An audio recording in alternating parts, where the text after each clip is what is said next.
with Benji Kim. I'm going to ask him a couple questions on surf fishing. Our first question is, what is the best tide for halibut fishing in just the SoCal area? So there is no such thing as a best tide, but it really depends on what beach you're targeting. So depending on the beach you're fishing, there's probably a better tide to fish. So some beaches fish better at a high tide, some beaches fish better at a low tide. So for me, I personally fish a lot of low tide beaches, and the reason for that is I like to fish reefs. So a lot of times when there's reefs and rocks, I like it when it's sucked out so I can walk out to the edge of it. A lot of time at the edges of those reefs, there's a drop off in ledge. So personally for me, I like to fish low to negative tides, but it's really dependent on the beach that you're fishing. Yeah. And for the reefs, I've seen really tall reefs that have lots of growing rocks, and I've seen reefs that are almost flat and just have deep cuts in them. Have you fished both, or what do you think is best between those two? I don't think it really matters. It really depends on how that structure allows the water to move. So, and then also you're looking for deep spots within those pockets. So the rocks are really like, I feel like it attracts bait, and there's a lot of, but along with that, I'm looking for those drop-offs. So that's the biggest thing, yeah. And would you like a Lucky Craft better, or like a Battlestar or a big swim bait? Which one do you think would be better? And another thing, if I threw a Battlestar in eelgrass almost with some sand spots, which would be better?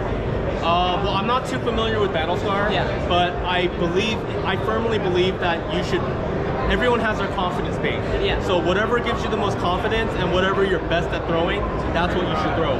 Some people like throwing plastics on a lead head. Obviously, I like throwing the Lucky Craft. It's just my comfort zone. It's what I've done the most, and it's what I'm best at, right? So I just think that it's dealer's choice with that.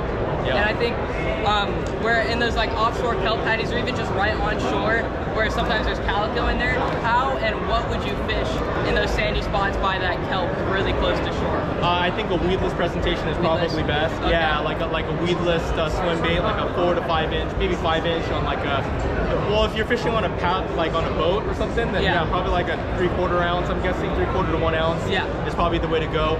You can get away with jerk baits, but it's a little bit harder because you can't get into that kelp. So you can still fish it on the edges, but yeah.